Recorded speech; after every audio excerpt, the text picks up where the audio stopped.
Primitive accumulation and the domination of nature. If the concept of primitive accumulation is therefore useful insofar as it helps to illuminate the intersection, indeed fusing, of processes of production and reproduction of racial, gender, and class hierarchies in the modern capitalist world system, the world ecological approach, associated with the work of Jason Moore, would have us situate these processes in turn in relation to the dynamics of domination of humans over nature. Moore is perhaps most famous for his contribution to the debate about the Anthropocene, for which he has proposed the alternative terminology of the Capitalocene, as a way of emphasizing the link between climate catastrophe and the dynamics of global capitalism. Indeed, it is no coincidence that the time horizon invoked by Moore to describe and explain the Capitalocene is again roughly 500 years. For like Boatka, Moore's framework and understanding of modern capitalism is highly indebted to the world system theory first proposed by Emanuel Wallerstein.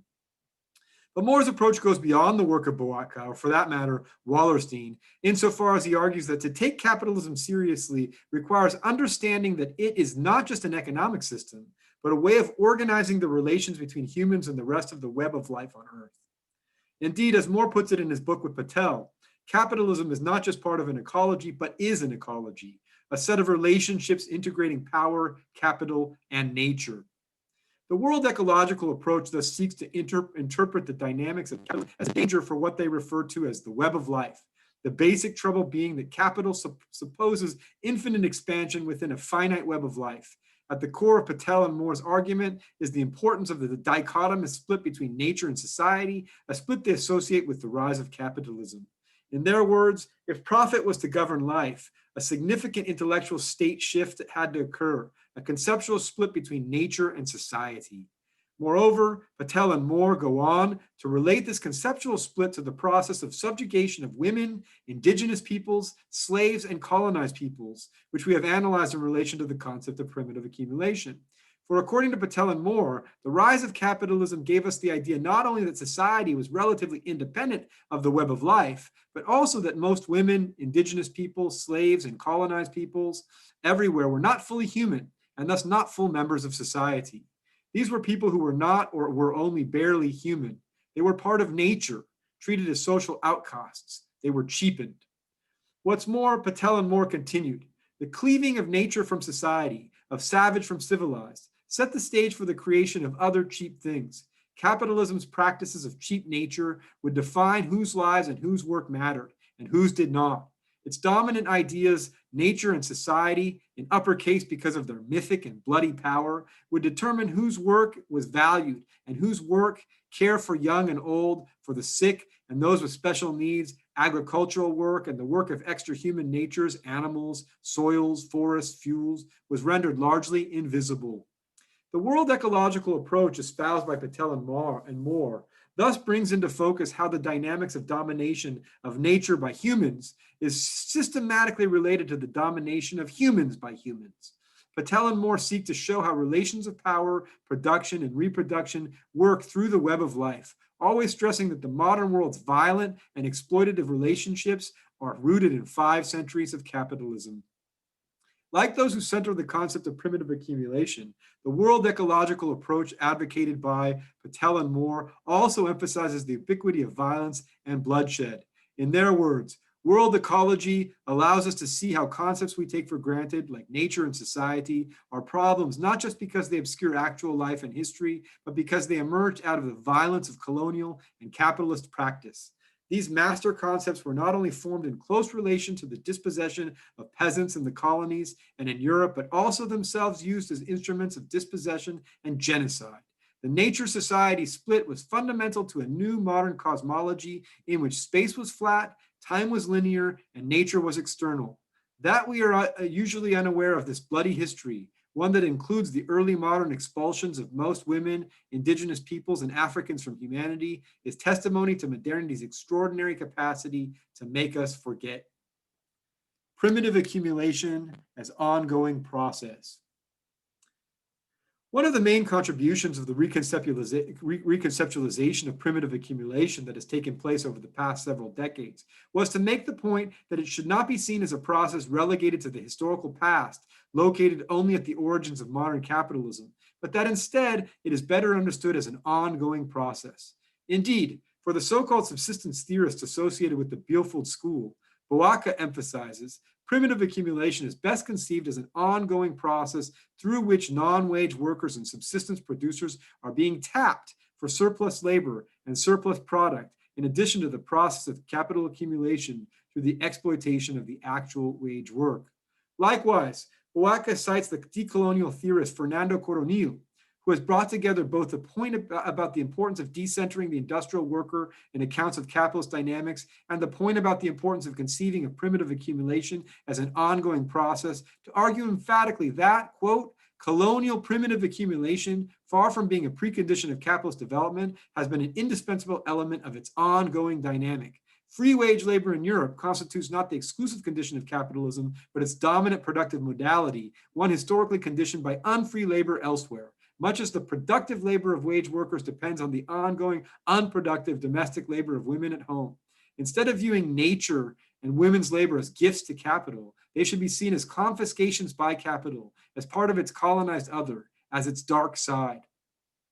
Federici, too, is quite emphatic in insisting that primitive accumulation is best conceived as an ongoing process. Again and again in the course of her historical account, Federici seeks to highlight the essential similarity between these phenomena and the social consequences of the new phase of globalization that we are witnessing tells us otherwise. Federici criticizes Marx for having assumed that the violence that had presided over the earliest phases of capitalist expansion would recede with the maturing of capitalist relations, when the exploitation and disciplining of labor would be accomplished mostly through the workings of economic laws. In this respect, she emphasizes Marx was deeply mistaken, and she proceeds to argue to the contrary, that a return of the most violent aspects of primitive accumulation has accompanied every phase of capitalized globalization, including the present one, demonstrating that the continuous expulsion of farmers from the land, war and plunder on a world scale, and the degradation of women, necessary conditions for the existence of capitalism in all times. As such, she contends that primitive accumulation has been a universal process in every phase of capitalist development. And she concludes that not accidentally, its original historical exemplar has sedimented strategies that in different ways have been relaunched in the face of every major capitalist crisis, serving to cheapen the cost of labor and to hide the exploitation of women and colonial subjects. Indeed, recognition of the ongoing nature of processes of primitive accumulation has led some theorists to advocate for renaming the concept. In such a vein, for example, the dependency theorist Andre Gundar Frank would argue that the term primary accumulation is a more adequate label for the exploitative practices that had continued until long after the Industrial Revolution and up to the present day. Along similar lines, David Harvey opts to use the term accumulation by dispossession, since in his judgment, it seems peculiar to call an ongoing process primitive or original. By all means, terminology aside, among contemporary theorists of primitive accumulation conceived as an ongoing process, Harvey's work has been among the most influential because of the analytical rigor with which he has sought to examine the organic relation between expanded reproduction on the one hand and the often violent processes of dispossession on the other, and his effort to trace how these two processes together have served to shape the historical geography of capitalism. In his chapter on accumulation by dispossession in his 2005 book on the new imperialism, Harvey situates his argument by relating it to an argument originally advanced by the famous revolutionary thinker and martyr Rosa Luxemburg in what was probably her most important theoretical work on the accumulation of capital, and which was originally published in 1913, in which she emphasized that capital accumulation has a dual character. In her words, quote, one concerns the commodity market and the place where surplus value is produced, the factory, the mine, the agricultural estate. Regarded in this light, accumulation is a purely economic process, with its most important phase a transaction between the capitalist and the wage laborer.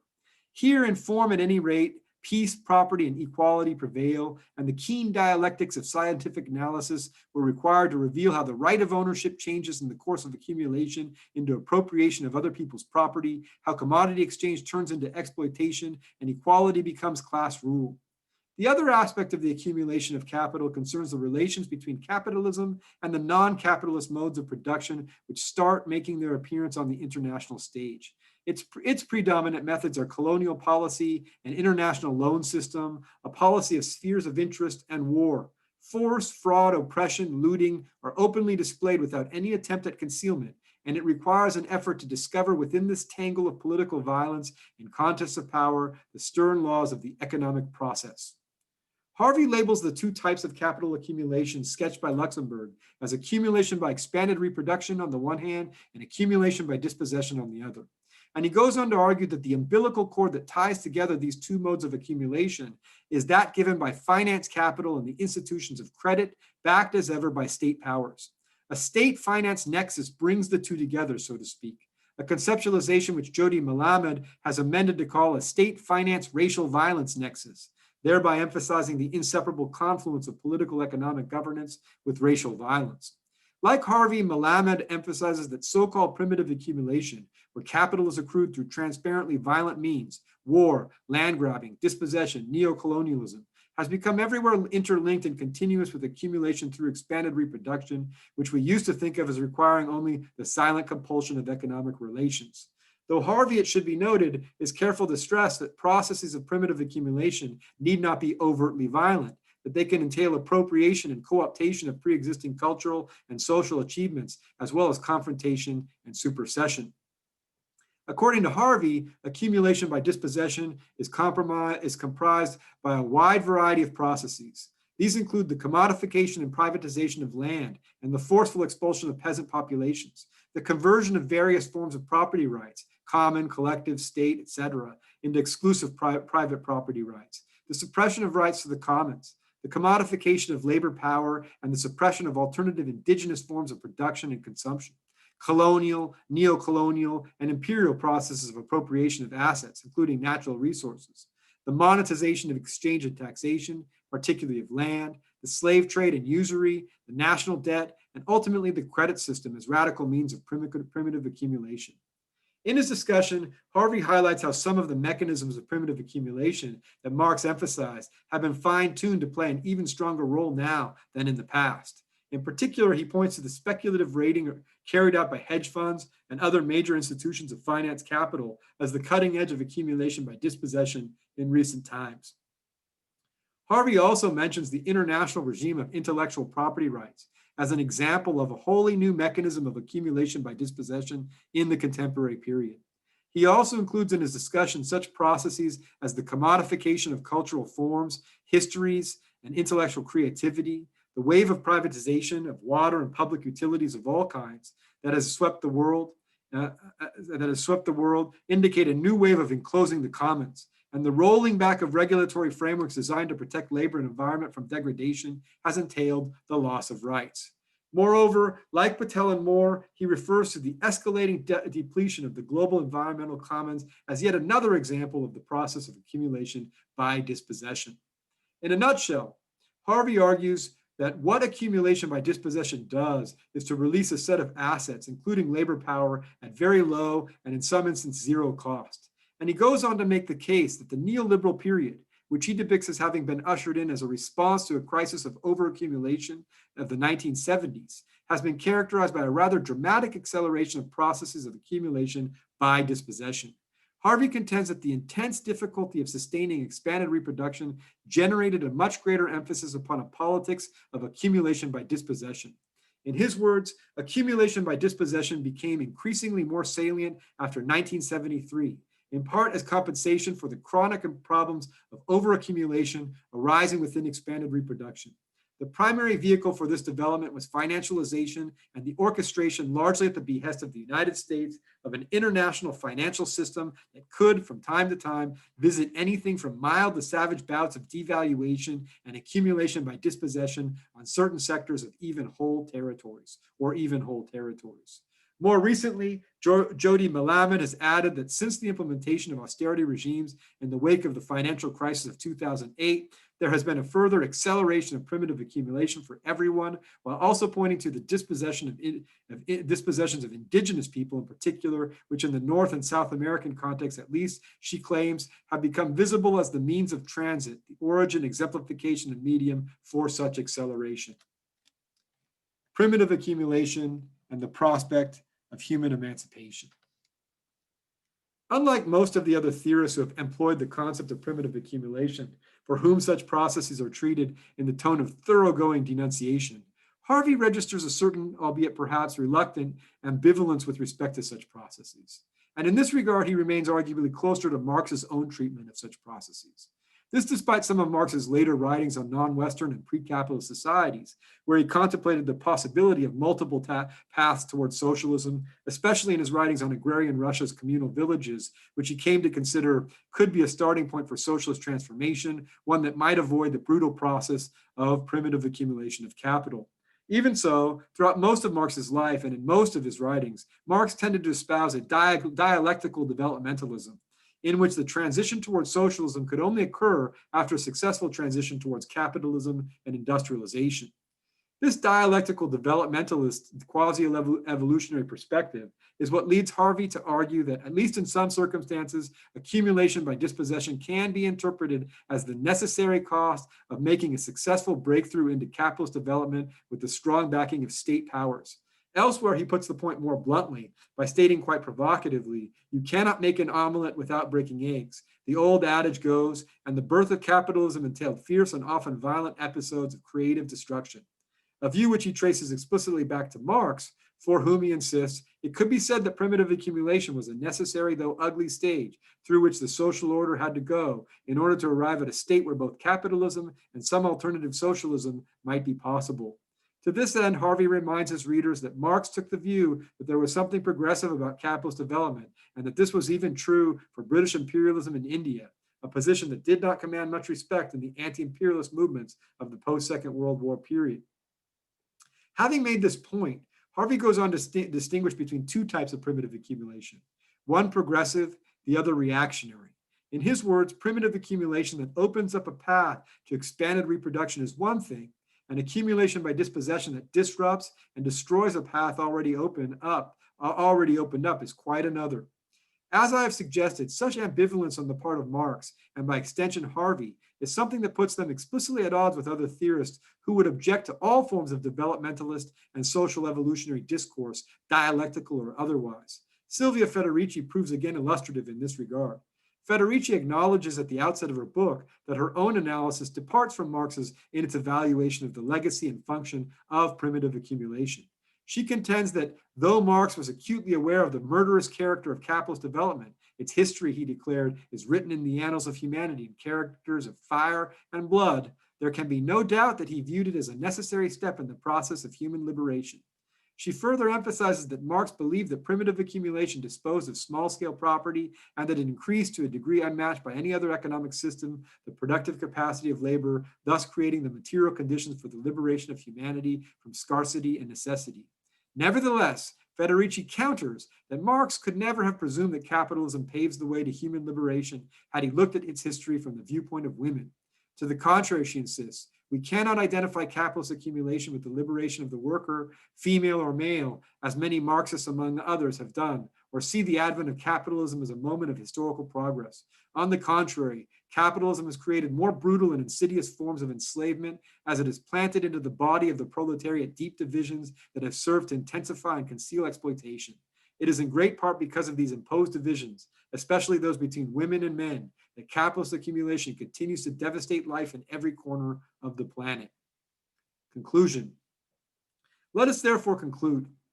In this lecture, I began by providing an overview of the call to decolonize the debate about global inequalities, which turns out to be a call for a corrective to the systematic blind spots in the mainstream discussion, the tendency to cover over and conceal inequalities ensuing from the production of the colonial difference since the European overseas expansion.